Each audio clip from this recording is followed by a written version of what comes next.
Shalom Bapak Ibu Saudara dikasihi Tuhan. Bagaimana kabarnya pagi hari ini? Amin. Tanpa terasa kita sudah memasuki minggu pertama di bulan Desember. Kita yang biasanya sudah mulai sibuk dengan berbagai persiapan untuk Natal, menyambut Natal.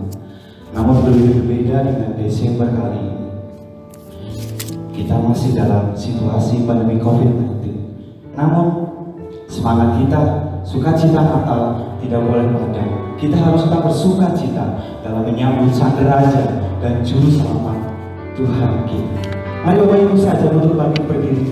Kita mau bersukacita, kita mau menyanyi bagi Tuhan, karena Dia yang berikan keselamatan bagi kita.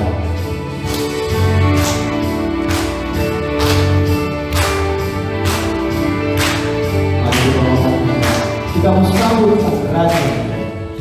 Mari kita sambut Sang Raja. Mari kita puji namanya. Dia yang maha kuasa, yang maha mulia, Dia yang maha kuasa. Yesus, Yesus, Yesus namanya. Mari kita sambut Sang Raja. Mari kita puji namanya. Dia yang maha mulia, Dia yang maha kuasa. Yesus, Yesus, Yesus namanya. Puji Hosana, puji Hosana, puji Hosana, puji Hosana, mulia namanya. Puji Hosana, puji Hosana, puji Hosana, mulia namanya. Mari kita mau lebih sukacita lagi. Kita mau nyanyi bagi Tuhan. Haleluya. Mari kita sambut Sang Raja. Mari kita mau puji namanya. Mari kita puji namanya. Katakan Dia yang maha mulia, Dia yang maha mulia, Dia yang maha kuasa. Yesus, Yesus, Yesus namanya. Puji Hosana, puji Hosana, puji Hosana, mulia namanya. Hari puji Hosana, puji Hosana, puji Hosana, mulia namanya. Puji Hosana, puji Hosana. Dan kita mau angkat tangan kita untuk mulia nama Tuhan. Puji Hosana, mulia namanya. Puji Hosana, puji Hosana, puji Hosana, mulia namanya, mulia namanya, mulia namanya.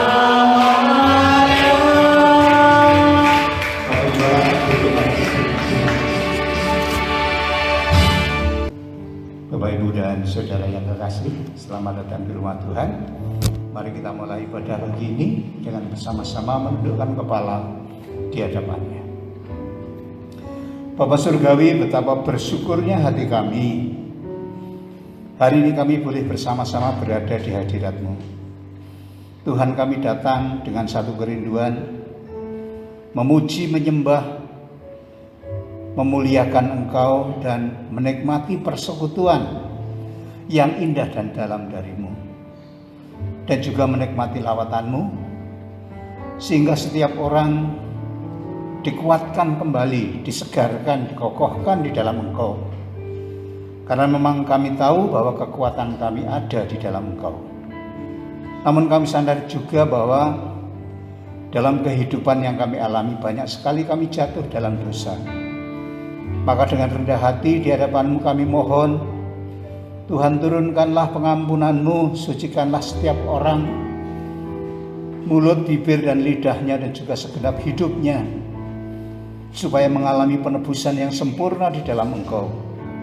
Sehingga ketika kami membuka mulut ini, meninggikan nama-Mu, Engkau berkenan atas apa yang kami sampaikan ke hadapan-Mu. Terima kasih Bapa, mari kiranya Engkau boleh mengirimkan kepada kami sukacita-Mu dan damai sejahtera-Mu, sehingga kami mengalami kebebasan di dalam darah Yesus. Terima kasih ya Tuhan, kami menyerahkan ibadah kami ke dalam tangan-Mu, sebab kami percaya segenap pertolongan yang kami alami saat ini datangnya hanyalah dari Tuhan Allah yang telah menciptakan langit dan bumi serta segala isinya. Biarlah turun atas kami sekalian anugerah, damai sejahtera, dan sukacita di dalam nama Allah Bapa, di dalam nama Tuhan Yesus Kristus, di dalam persekutuan dengan Tuhan Roh Kudus, menyertai, memberkati ibadah kita saat ini. Haleluya. Sama-sama kita katakan amin. Terima kasih, selamat beribadah. Tuhan memberkati. Silakan duduk kembali Bapak Ibu. Mazmur 95 ayat yang ketiga berkata, sebab Tuhan adalah Allah yang besar dan Raja yang maha besar, mengatasi segala Allah. Bersyukur Bapak Ibu karena kita mempunyai Allah yang begitu besar.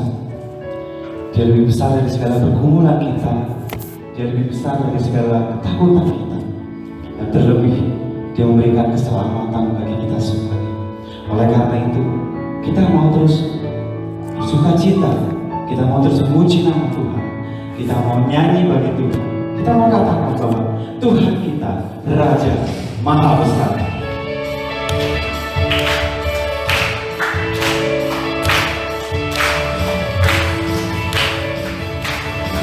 Kita mau bangkit berdiri, kita mau katakan bersama bahwa Tuhan kita Raja Maha Besar. Mari datang menyembah Tuhan Raja Maha Besar. Mari datang menyembah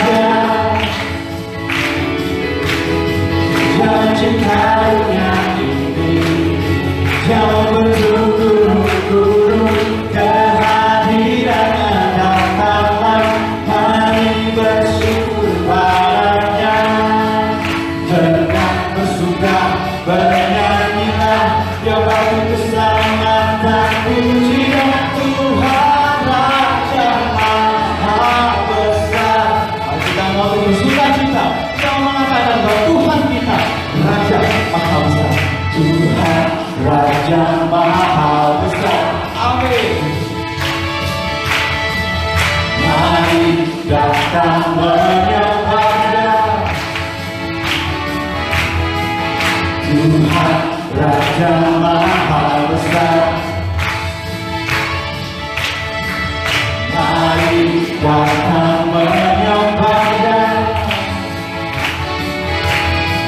Dia penciptanya ini, jauh berturut-turut kehadirannya datanglah, nyanyi bersyukur padanya, dengan bersuka bernyanyilah, dia bagi keselamatan, pujilah Tuhan Raja Maha Besar. Dengan bersuka, dengan bersuka bernyanyilah, dia bagi keselamatan, pujilah Tuhan Raja Maha Besar.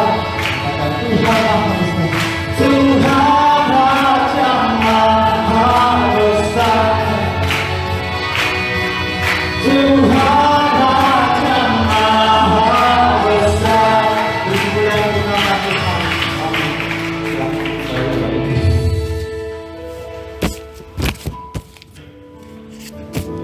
Mari kita menyiapkan hati kita.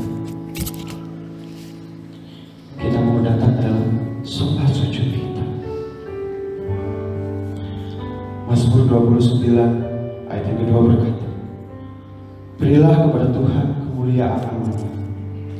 Sujudlah kepada Tuhan dengan berhiaskan kekudusan. Mari kita menutup kepala kita. Kita mau mengingat kebaikan Tuhan, penyertaan Tuhan di dalam setiap hidup kita. Betapa baiknya Tuhan, betapa ajaibnya perbuatan Tuhan dalam kehidupan kita. Haleluya Tuhan Yesus. Terima kasih Tuhan. Haleluya.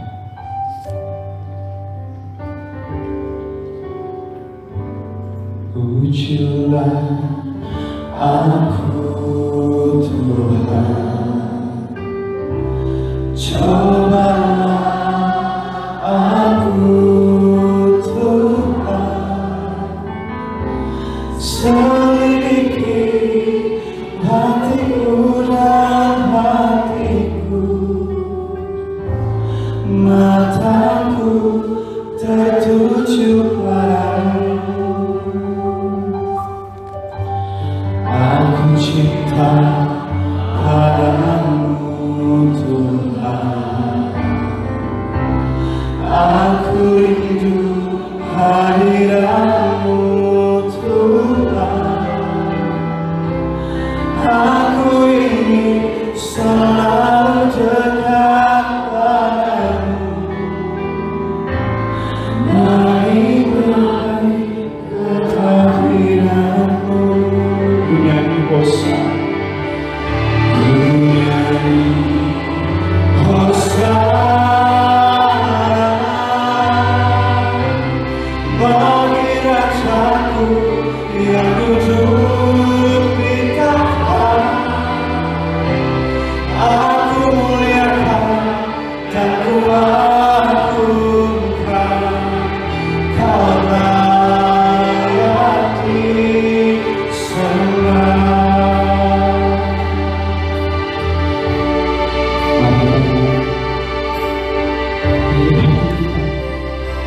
Apalagi kelayak pujilah aku Tuhan, cobalah aku Tuhan, selidiki hatiku dan hatiku, mataku tertuju padamu.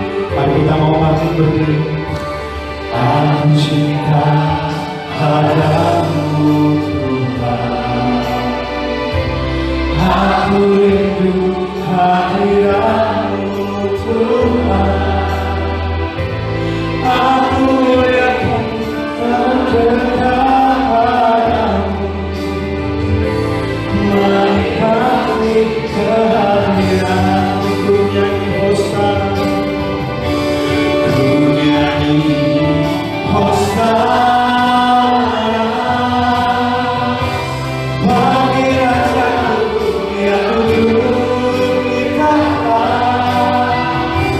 Aku muliakan dan kuagungkan, Kau layak disembah. Ku nyanyi Hosana, ku nyanyi Hosana bagi Raja yang duduk di tahta. Aku muliakan dan kuagungkan, Kau layak disembah.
Nah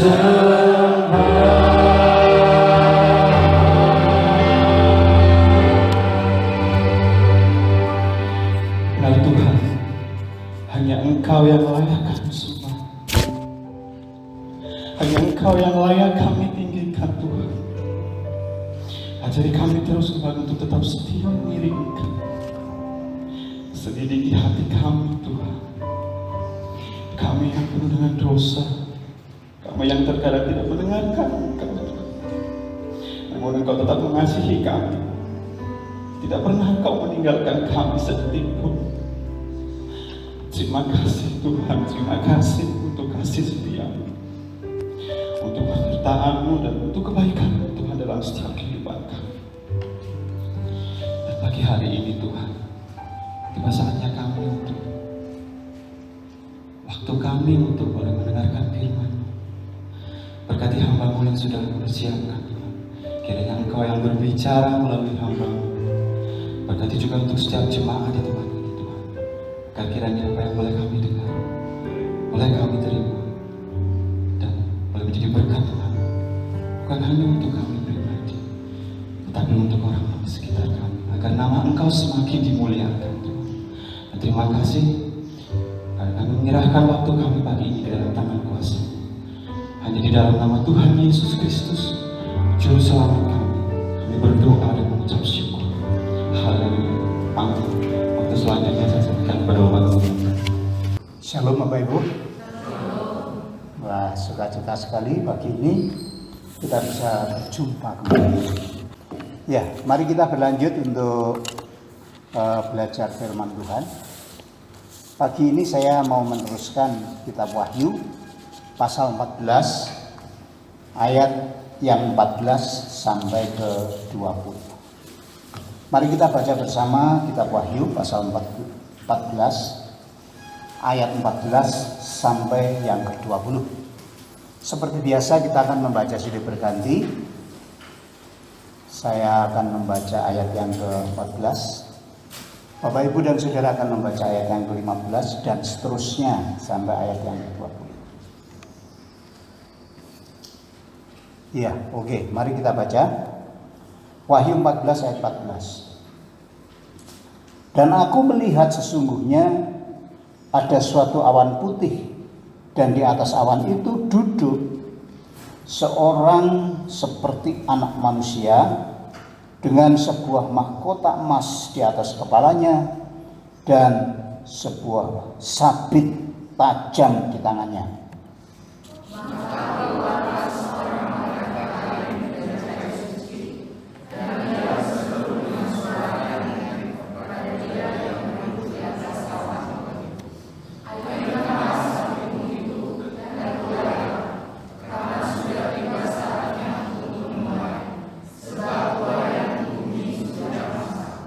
Dan ia yang duduk di atas awan itu mengayunkan sabitnya ke atas bumi, dan bumi pun dituailah.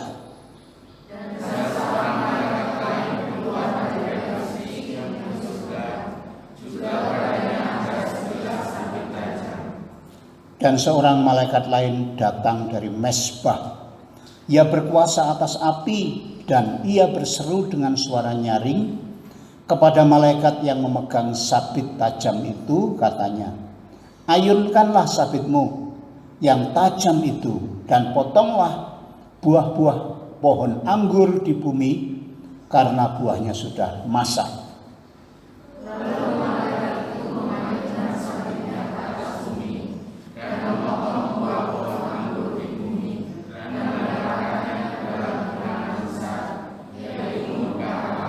Sama-sama, dan buah-buah anggur itu dikilang di luar kota, dan dari kilangan itu mengalir darah, tingginya sampai ke kekang kuda dan jauhnya 200 mil.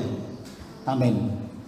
Ini ayat yang mengerikan karena beritanya tidak ada yang menyenangkan, semuanya menyedihkan.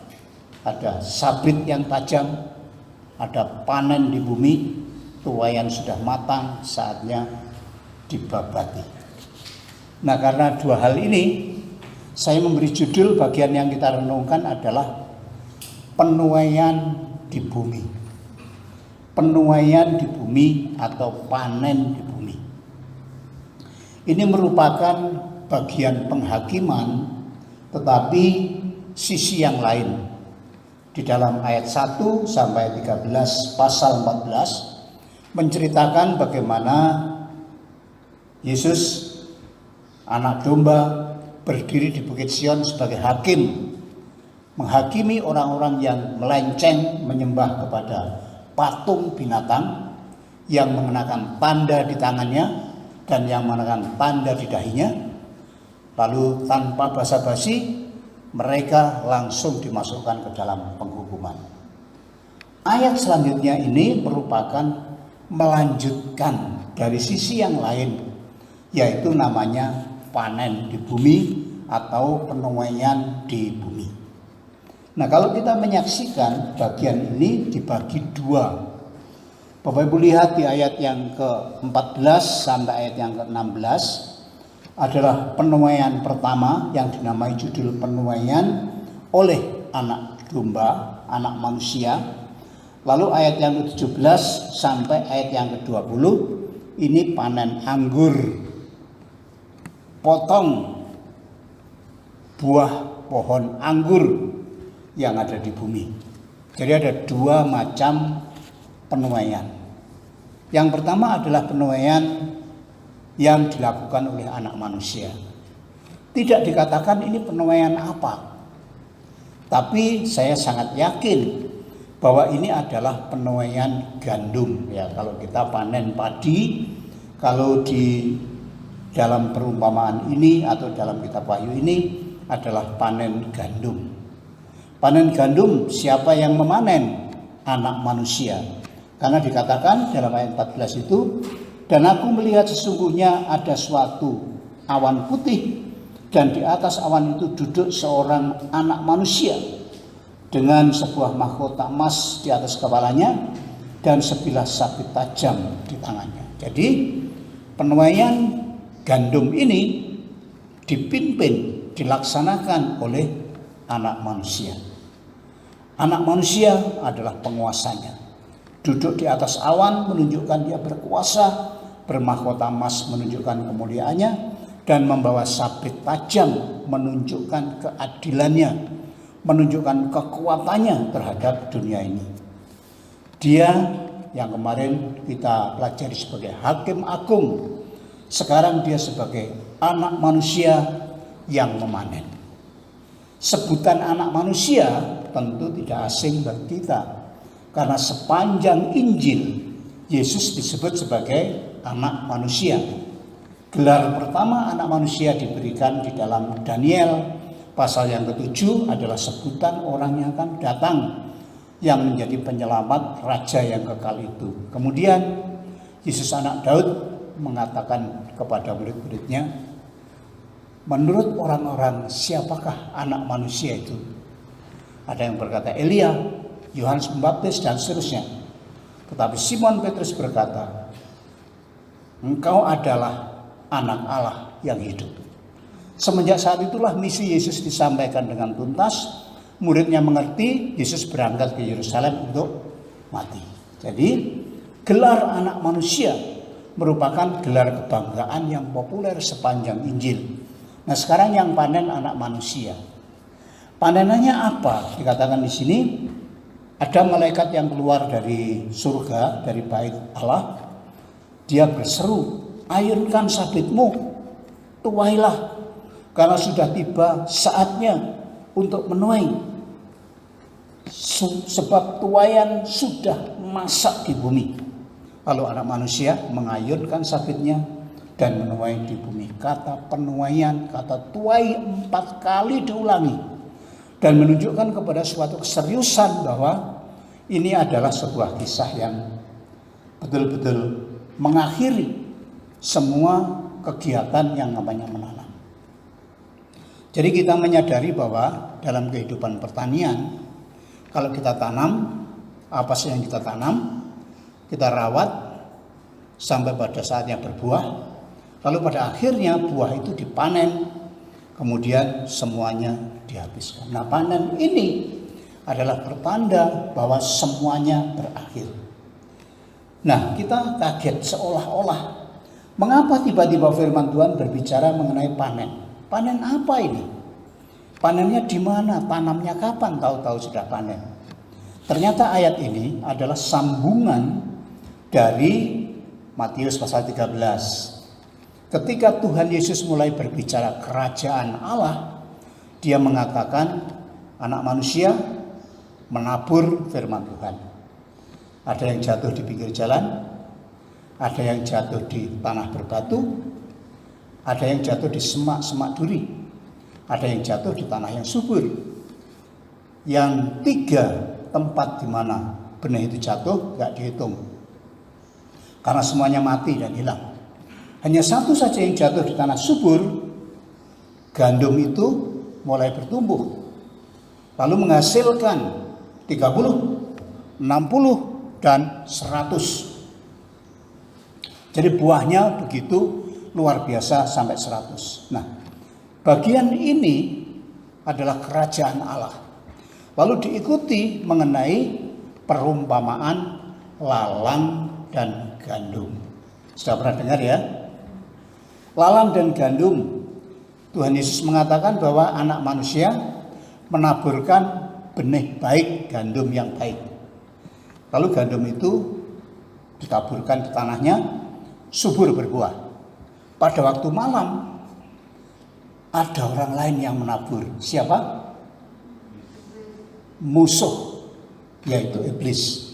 Dalam penjelasannya perumpamaan lalang di antara gandum itu, ternyata iblis menabur anak buahnya di antara benih-benih gandum.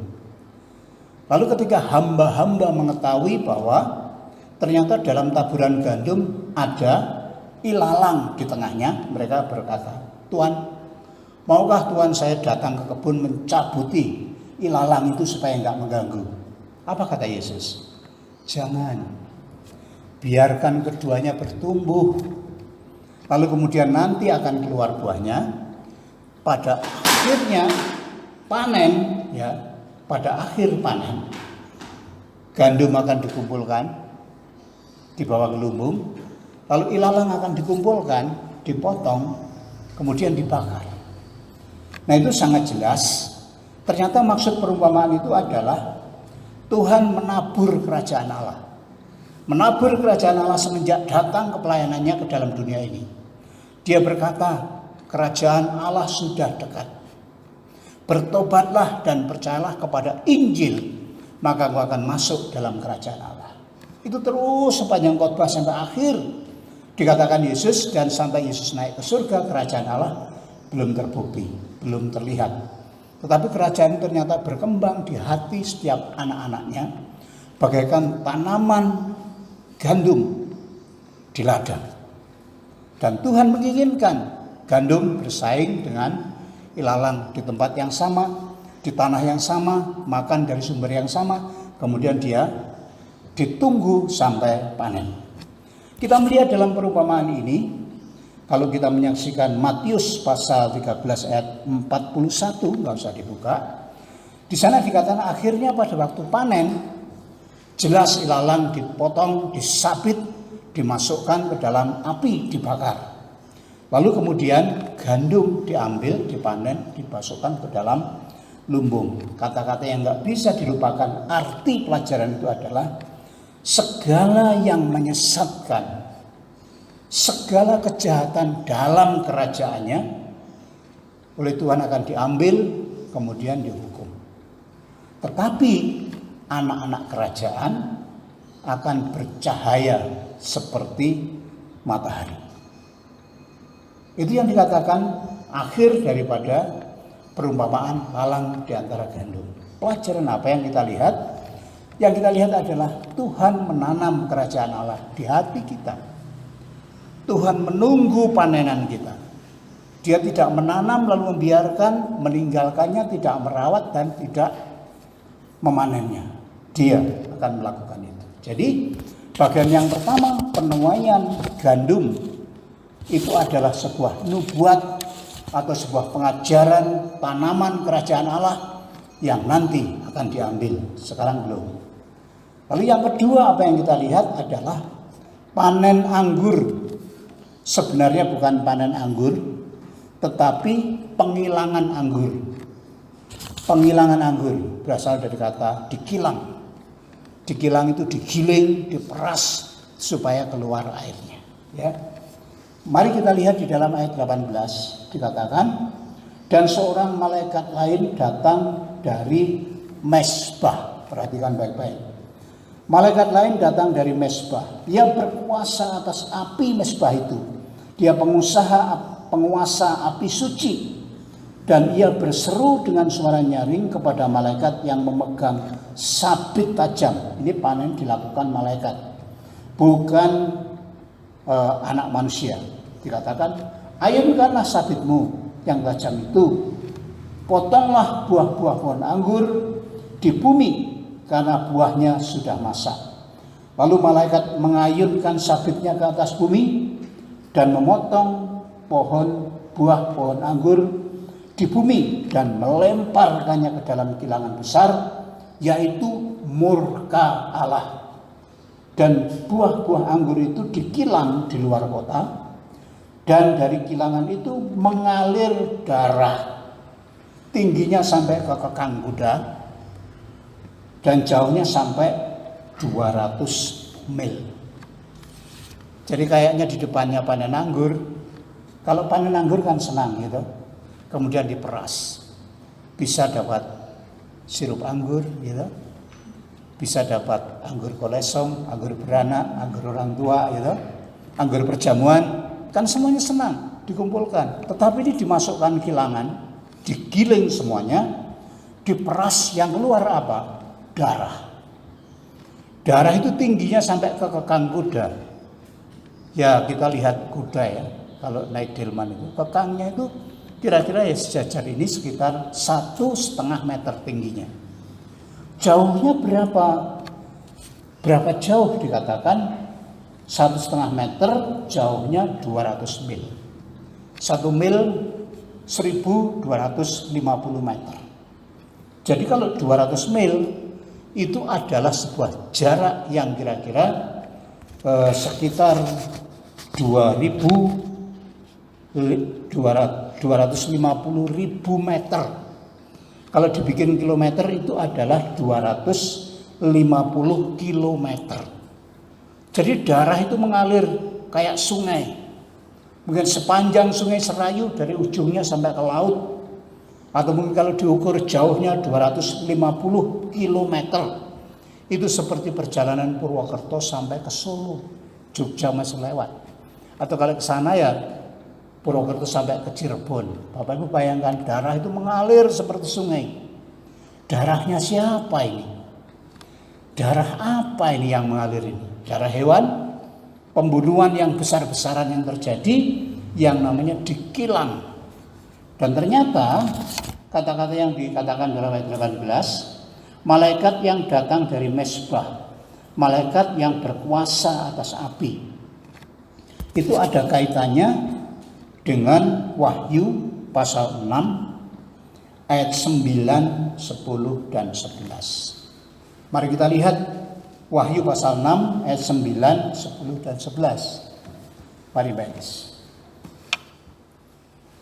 Ya ini kita melihat di dalam ayat yang ke-9, ketika anak domba itu membuka meterai yang kelima, ya, meterai yang kelima, berarti di pelajaran yang lalu dikatakan di sana, aku melihat di bawah Mesbah jiwa-jiwa mereka yang telah dibunuh oleh karena firman Allah dan oleh karena kesaksian yang mereka miliki, dan mereka berseru dengan suara nyaring katanya, berapa lamakah lagi ya penguasa yang kudus dan benar, engkau tidak menghakimi dan tidak membalaskan darah kami kepada mereka yang diam di bumi, dan kepada mereka masing-masing diberikan sehelai jubah putih, dan kepada mereka dikatakan bahwa mereka harus beristirahat sedikit waktu lagi hingga genap jumlah kawan-kawan pelayan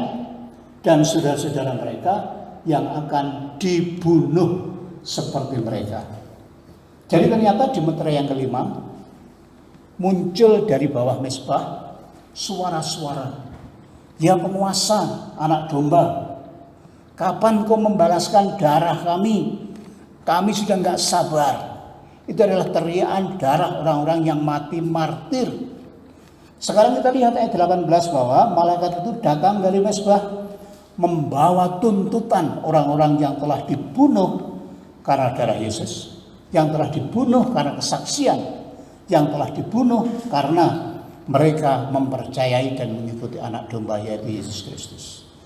Jadi kita melihat ini adalah penggenapan dari meterai yang ke-5.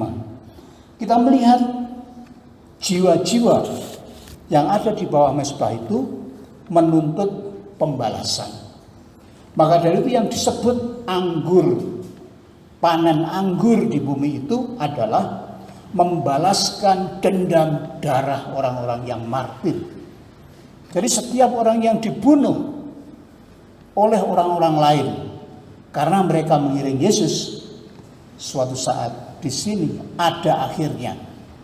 Orang-orang yang sudah membunuh itu tidak aman. Orang yang sudah membunuh itu bukan berjasa kepada Tuhan, tetapi nanti akan dipotong, diambil, dikilang sedemikian rupa, darahnya setinggi kekang kuda, jauhnya 250 km. Bapak Ibu bisa bayangkan, kalau darahnya sebanyak itu, berapa orang yang dibunuh? Kalau darahnya sebanyak itu, sejauh itu, berapa ribu orang yang membunuh dan berapa orang yang dibunuh? Luar biasa. Jadi ini adalah pembalasan darah martir. Seperti darahnya Habel. Darah Habel berteriak kepada Tuhan bahwa ia dibunuh kakaknya. Lalu Tuhan berfirman, 70 kali 7 akan membalaskan darah itu kepada anak cucumu. Terjadi permusuhan antara keturunan Kain dan keturunan Habel. Benih ilahi dan benih iblis. Sekarang kita melihat akhir daripada orang-orang yang membunuh para martir, orang-orang yang membunuh orang-orang Kristen, orang-orang yang membunuh orang yang memiliki iman dalam Tuhan Yesus yang mempertahankan hidupnya. Jadi tidak aman. Namun ada kabar gembira di bagian itu, tunggulah sampai genap jumlahnya. Artinya enggak setiap saudara yang percaya Yesus dipaku ya, di martir itu enggak. Jangan takut ya. Takut apa enggak? Orang yang mati martir itu adalah orang pilihan Allah. Dalam Kisah Rasul pasal yang ke-7 ada seorang bernama Stefanus. Karena imannya dia menjadi martir yang pertama. Dia bukan orang biasa. Dia bukan orang-orang yang tidak giat, bukan orang-orang yang tidak berbuah dalam hidupnya, tetapi orang yang sungguh-sungguh dalam Tuhan. Dia dipilih oleh Tuhan sebagai martir. Martir adalah darah yang dipersembahkan di hadapan Tuhan. Jadi penghilangan anggur adalah pembalasan yang mengerikan kepada para pembunuh-pembunuh martir. Itu adalah pelajaran yang kedua. Yang pertama adalah anak domba menghilang gandum, pemanen gandum. Yang kedua, anggur dikilang oleh mereka. Yang ketiga sekarang, apa pelajaran yang harus kita ambil, yang bisa dipetik dari orang Kristen? Apa tujuannya kitab itu ditulis buat orang Kristen zaman sekarang ini? Karena ternyata kalau kita melihat isinya itu seperti balas dendam, diakhiri seperti hakikat eskatologi. Jadi apa yang dimulai disebutkan dalam Alkitab diakhiri dengan jelas. Apa yang disebutkan diakhiri dengan jelas. Jadi tidak ada sesuatu yang tidak ada endingnya. Semuanya di tangan Tuhan terlihat dengan jelas, diperhatikan dengan jelas, dan diakhiri dengan tegas. Pelajaran penting bagi kita adalah ternyata kerajaan Allah yang digelar oleh Tuhan Yesus yang diberitakan, yang ditaburkan oleh Tuhan Yesus sejak ia datang pertama kali, manusia bisa dibagi tiga kelompok. Yang pertama disebut benih-benih kerajaan yang ditabur, kemudian bertumbuh dan menghasilkan buah, namanya gandum. Yang pertama adalah golongan gandum, itu adalah anak-anak kerajaan, orang-orang yang percaya seperti kita. Yang kedua adalah ilalang. Ilalang adalah benih-benih iblis yang ditaburkan di antara gandum-gandum. Jadi dia dekat sekali ada di dalam kerajaannya. Dia beroperasi dari dalam untuk membuat sebuah kekacauan, merebut peluang-peluang dan tapi tidak menghasilkan buah apa-apa. Ilalang akan menghasilkan ilalang. Kosong, tidak ada yang bisa dihasilkan. Tapi dia menyusup dalam kerajaan. Dan yang ketiga adalah orang-orang yang disebut anggur di bumi, yaitu mereka pembunuh-pembunuh para martir. Nah, dari ketiga bagian ini, kalau ilalang itu urusannya Tuhan. Karena Tuhan berkata biarkan tumbuh bersama sampai akhir zaman. Kalau pembunuh itu juga urusannya Tuhan, karena dia yang memiliki pembalasan. Kita nggak usah membalas. Seperti pengajaran Tuhan Yesus, ditampar pipi kiri, berikan pipi kanan. Mengalah, mengasihi. Karena dengan mengalah mereka melakukan sesuatu kepada kita, mereka telah membuktikan kejahatannya di dalam kehidupan ini. Nah, bagaimana ini? Apa saya nggak boleh membalas dendam? Tidak ada balas dendam. Balas dendam adalah haknya Tuhan. Amin ya. Maka dengan sungguh-sungguh pelajaran yang kita ambil adalah gandum sebagai gandum. Kita adalah tanaman Tuhan yang namanya gandum. Gandum dan ilalang yang ditabur di dalam kerajaan Allah itu akan selalu bersaing sampai akhir zaman. Bersaing sampai akhir zaman. Jadi kita, orang-orang percaya, sebagai anggota kerajaan Allah akan bersaing dengan ilalang. Bersaing dengan ketat. Rebutan tempat, rebutan makanan, rebutan pemeliharaan, dan juga rebutan sinar matahari. Maka dalam persaingan itu, namanya persaingan ya, pasti ada hati yang luka, hati yang sakit dan seterusnya. Jadi di sini menyiratkan kepada kita bahwa tidak ada waktu selama orang hidup ini namanya aman. Ya. Nggak ada yang namanya aman. Baik, bebas, tumbuh sendiri dalam Tuhan, imannya tidak terganggu, itu tidak ada. Kita memang dilahirkan, kita memang ditakdirkan untuk bersaing. Bukan bersaing sesama teman, tapi bersaing dengan ilalang. Amin. Jadi milikilah mental bersaing itu. Artinya apa? Kita nggak terpengaruh orang lain. Orang lain membuat kejahatan, silahkan. Orang lain mengkhianati Tuhan, silahkan. Orang lain tidak menyembah Tuhan, silahkan. Orang lain mengolok-olok, silahkan. Saya tidak peduli dengan mereka. Saya gandum, saya akan bertumbuh sebagai gandum. Saya akan mengeluarkan buah-buah sebagai gandum. Itu yang diinginkan Tuhan. Lalu yang kedua yang harus diperhatikan, yang pelajaran penting adalah bahwa gandum akan berbuah gandum. Amin. Gandum akan berbuah gandum. Gandum itu kalau sudah ditabur sebagai benih gandum, tidak akan berubah jadi ilalang. Ya, tidak akan berubah jadi ilalang. Dalam kerajaan Allah, gandum akan bertumbuh. Apakah kita akan menghasilkan 30, menghasilkan 60, atau menghasilkan 100? Kita akan bertumbuh termasuk bagaimana kadar kita. Maka dari itu yakinilah bahwa penyertaan Tuhan, pemeliharaan Tuhan tidak akan pernah meninggalkan kita. Akan selalu menolong kita, diberikan kepada kita sampai akhir zaman. Tidak perlu khawatir. Kalau saudara jadi martir, saudara pasti dipersiapkan sungguh-sungguh dalam Tuhan. Amin. Kalau saudara jadi gandum, saudara harus menghasilkan buah di hadapan Tuhan. Gak ada orang itu benihnya gandum tapi buahnya ilalang. Amin. Gak ada buah sama sekali dalam kehidupannya. maka kita akan meragukan, aku ini gandum apa? Aku anggur atau aku sebagai ilalang. Maka dari itu dalam firman Tuhan yang sudah kita pelajari, Tuhan tidak memikirkan benih yang jatuh di pinggir jalan. Tuhan tidak memikirkan benih yang jatuh di atas tanah yang berbatu.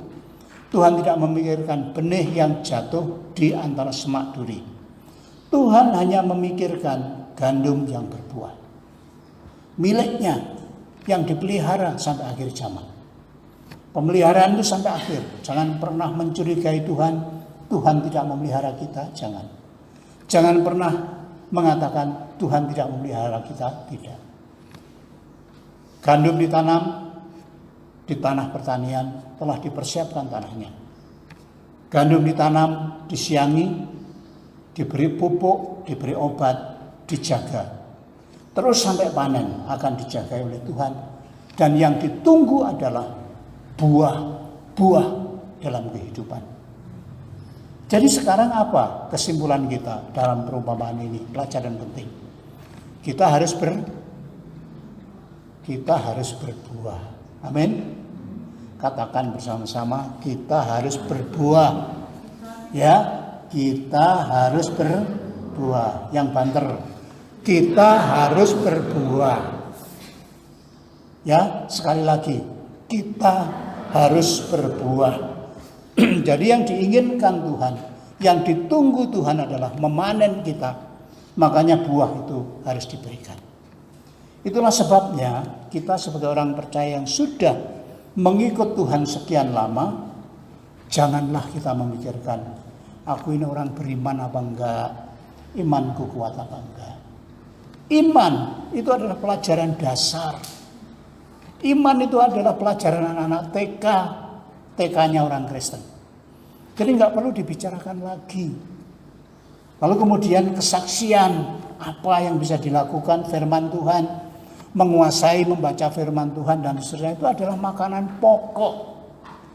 Sesuatu yang harus dimakan tiap hari, nggak perlu dipersoalkan enak atau tidak enak. Tetapi iman, firman Allah, kesaksian, hidup kita, itu adalah sesuatu yang harus kita alami dan wajib. Tetapi sesuatu yang diinginkan, ditunggu adalah buah dalam kehidupan kita. Apakah Bapak Ibu sudah berbuah? Apakah Bapak Ibu menghasilkan buah-buah kerajaan? Mungkin Bapak Ibu masih bingung buahnya apa, Pak. Ya. Ada yang namanya buah roh. Buah-buah roh itu adalah perubahan karakter, perubahan sikap, perubahan watak. Ya, wataknya berubah. Jangan berkata, dulu seperti ini, sekarang juga sama seperti ini. Ganu kayak gie, siki kayak kue. Ya, harus ada perubahan.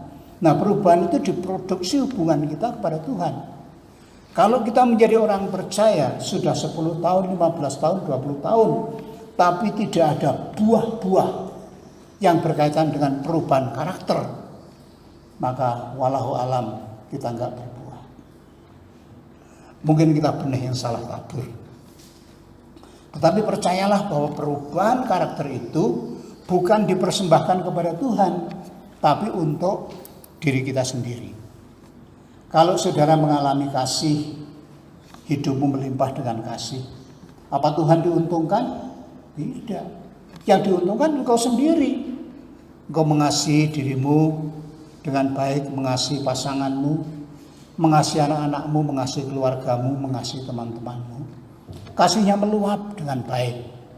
Kalau engkau penuh damai sejahtera, tidak rewel, tidak reseh, tidak suka bertengkar, apakah yang untung Tuhan? Enggak. Kalau kita datang bawa damai, kita itu akan tenang berhubungan dengan orang lain.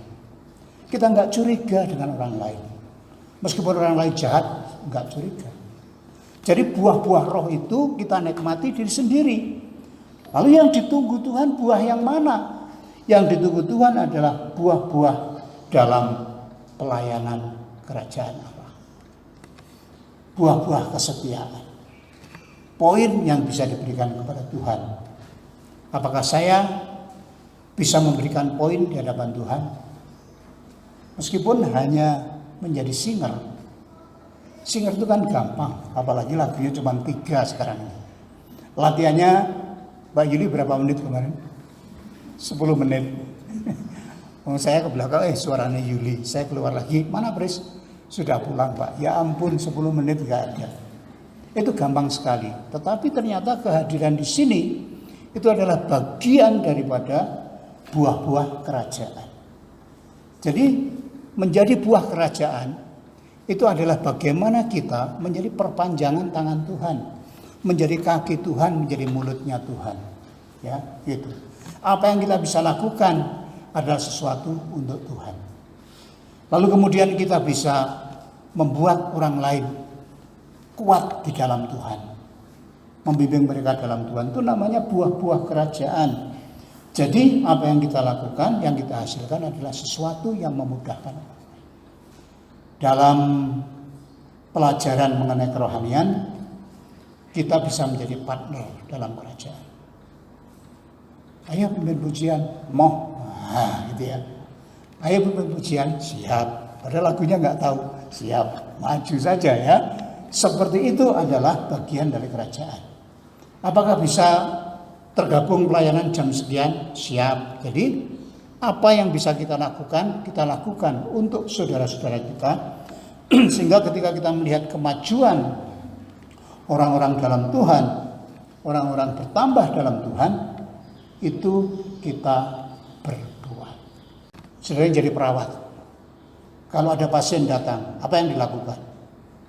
Bu perawat, aku sakit. Ya, saya langsung masuk ke kamar bedah. Ada yang begitu? Enggak ada. Langsung tangannya diamputasi kan enggak. Diperiksa dulu. Tembak batuknya. Oh, ternyata tensimu tinggi. Berarti ini ada sesuatu, kamu mungkin demam. Diukur tekanan darahnya. Terus kemudian bobotnya ditimbang. Jadi semuanya dicatat. Lalu kemudian baru dikirim kepada dokter. Dokter menanya bagaimana rasanya, lidahmu kayak apa? Dilihat lidahnya. Ternyata lidahnya bercabang. Jadi kaget dokternya. Kok lidahmu bercabang ya? Karena satu kata keluar 2 makna ya. Nah itu guyon. Jadi saya sampaikan bahwa dokter pun kalau memeriksa, diperiksa dulu dengan teliti. Sakitnya apa? Kemudian diberi obat, diberi treatment, diberi tindakan. Pemuritan itu ada 4 tahap. Tahap pertama adalah mengecek kerohanian. Apakah seorang ini benar-benar sudah menerima Tuhan, mengalami pengampunan? Pemuritan pertama lulus 5 pelajaran, Bapak Ibu sudah mengikuti. Maka kalau lulus itu, saudara akan merasa, oh mantap, aku sudah menguasai pelajaran dasar. Pelajaran kedua, buku kedua itu lebih rumit lagi karena ditekan lebih berat pelajaran-pelajaran. Tetapi itu syarat dasar menjadi warga gereja. Kalau semua warga gereja menguasai pelajaran 2, maka gembalanya tinggal kipas-kipas sama terima persembahan. Amin ya. Seperti itu. Karena apa? Mereka semuanya sudah tertata rapi, kebenaran yang diketahui. Dan pelajaran yang ketiga saya belum tahu karena saya belum lulus ya. Saya baru lulus yang kedua saja. Nah itu fungsinya pemuritan. Makanya saya getol pemuritan. Sebelum kita berpartner dengan Bu Sally, kita sudah mengajar pemuritan. Anak-anak pemuda remaja kita sudah ajar pemuritan. Hanya pemuritannya itu versinya itu belum tajam. Jadi itulah yang namanya usaha menghasilkan buah dalam kerajaan. Sehingga kalau kita sungguh-sungguh di dalam Tuhan harus menghasilkan buah. Gak bisa ditawar-tawar. Karena Tuhan akan memanen kita, buah kita. Buah-buah roh perubahan karakter dalam hidup kita. Saya kira 9 buah roh sudah tahu semua ya, nggak usah disebutkan ya. Saya yakin sudah tahu kasih, sukacita, damai sejahtera dan seterusnya. Lalu buah-buah dalam kerajaan yaitu buah-buah pelayanan. Seperti yang dikatakan, jangan lelah bekerja di ladangnya Tuhan. Ya, itu adalah sesuatu yang indah. Sehingga saat ini kita boleh mengambil kesimpulan apa yang disampaikan firman Tuhan dalam ayat-ayat yang kita pelajari pagi ini adalah Tuhan akan memanen gandum. Kita harus menghasilkan buah. Tuhan akan membalaskan semua keadilan kepada orang-orang yang melakukan kejahatan di dalam kerajaannya, dan Tuhan juga akan membalaskan orang-orang yang telah membunuh para martir. Tuhan memberkati. Mari menghasilkan buah bagi Tuhan. Aku harus berbuah. Mari kita berdiri mengakhiri ibadah kita saat ini. Bapa Surgawi, kami bersyukur kami sudah berkumpul, kami sudah saling menguatkan satu dengan yang lain dengan kata-kata hikmat, dengan firman-Mu, dengan pujian, dengan doa. Sekarang saatnya kami akan berpisah satu dengan yang lain. Bapa, ulurkanlah tangan berkat-Mu kepada kami semua, supaya kami tetap berjalan di dalam Engkau dan cita-cita kami menghasilkan buah-buah kerajaan Allah boleh terbukti apapun yang bisa kami lakukan, karena Engkau menginginkan buah itu dalam hidup kami. Terima kasih Tuhan, kami bersyukur untuk itu semua. Dan sekarang kami menyerahkan anak-anak-Mu satu persatu. Mari ulurkan tangan-Mu dan berkatilah satu persatu mereka dalam berkat-berkat jasmani, berkat-berkat rohani, dan penyertaan secara sempurna. Karena Tuhan mengembalakan kami, Tuhan yang merawat kami, sehingga kami tidak perlu khawatir Tuhan akan meninggalkan kami.